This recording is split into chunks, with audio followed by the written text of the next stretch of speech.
Helo blant, y stori dwi am ddarllen i chi heddiw yw Plentyn y Gryffalo. Rhaid i ti, fy mab bach, byth fynd am dro i'r goedwig fawr ddofn, medda'r Gryffalo. Pam, dad? Beth sy'n bod? Beth sy'n byw yn y coed? Y llygodyn fwy a drwg, fwy a blin, bu erioed. Pan es i ers dalwm am dro hyd y lle, yr oedd am fy mwyta, ar frechdan i de. Sut un di'r llygodyn ofnadwy yma, dad? Y llygodyn fwy a drwg, fwy a blin yn y wlad. Fy mab, meddai'r Gryffalo, stedda lawr ar fy nglin, i ti glywed hanes y llygodyn ddrwg flin. Mae'r llygodyn fawr flin yma yn gryfach na llew. Ac mae chynffon hir flewog yn hyll ac yn dew. Mae llygaid yn llosgi yn gas ac yn frwnt, ac mae'r blew dan ei thrwyn hi yn finiog tu hwnt. Un nos, pan oedd eira yn dew dros y wlad, fe sleifiodd ap Gryffalo a'i ogof ei dad. Meddai, fi ydy'r cryfa a'r dewra fi erioed, fe ddaliau i'r llygodyn sy'n cuddio yn y coed.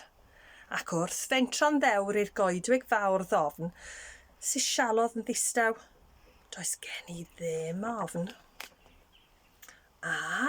Oho, dyma ôl traed fan hyn, i ble maen nhw'n mynd dros yr eira gwyn.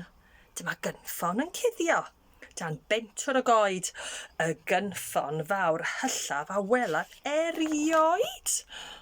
Daeth rhywbeth i'r golwg. Roedd ei lygaid yn fwyn, a doedd ganddo'r un blewyn o amgylch i drwyn. Nid ti ydy'r llygoden, meddai'r neidr. O na, mae hi wrthi fan acwn bwyta Gryffalo ia. Aeth ap Gryffalo ymlaen i'r goedwig fawr ddofn, gan sisial yn ddistaw. Does gen i ddim ofn. Oho, dyma ôl traed fan hyn. I ble maen nhw'n mynd dros yr eira gwyn? Fe fflachiodd dau lygad fel tân uwch i ben, a'i yma mae'n byw yng nghanol y pren. Mae ei gynffon yn fyr pan ddaeth lawr at y brig, a doedd ganddo'r un blewyn o amgylch ei big. Nid ti di'r llygoden, twitiodd yn ddoeth, na, mae wrthi fan acwn bwyta Gryffalo poeth. Aeth ap Gryffalo ymlaen i'r goedwig fawr ddofn gan sisial yn ddistaw. Does gen i ddim ofn. Oho, dyma ôl traed fan hyn, i ble maen nhw'n mynd dros yr eira gwyn. Whiskers o'r diwedd o dan glamp o drwyn, a'i dyma llygodyn fwy a blin yn y llwyn. Ond pan ddaeth i'r golwg, doedd o ddim yn frwnt, na'i lygaid, na'i gynffon yn finiog tu hwnt. Nid ti di'r llygoden. O na, meddai'n gwenu ar led. Ac mae wrthi fan acwn yfed Gryffalo ed. Wel, meddai ap Gryffalo, rôl yr helynt a'r trwbl, dwi'n siŵr mae rhyw hen stori wirion di'r cwbl. A mae llygoden sy'n ddrwg ac yn flin ac yn gry, ond dyma un fach wrthi'n sguboi thi.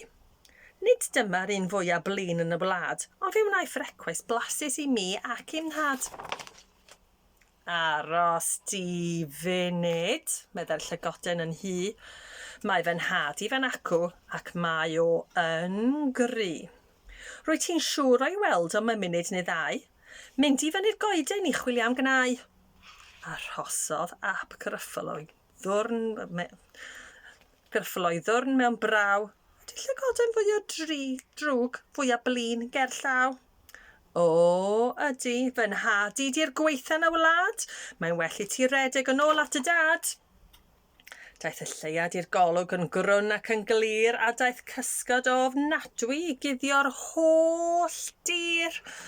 Pwy ydy'r creadur mor flin ac mor ddu, mae gymffan a'i whiskers yn ofnadwy o gry, mae glistiau yn anferth ac nefi blew, mae'n cario craig enfawr. Dwi'n mynd, Dwi'n mynd at fy nhad i'r ogof yn ôl, ac medde'r llygoden, am Gryffalo ffôl. Aha, oho, dyma ôl traed fan hyn, i ble maen nhw'n mynd dros yr eira gwyn. Mae'r ôl traed yn arwain i'r ogof fawr ddofn, lle mae ap Gryffalo'n dweud, does gen i ddim ofn. Ac mae'r Gryffalo bach mwyaf dewr yn y wlad yn cwympo i gysgu yng nghesail ei dad. Hwyl fawr.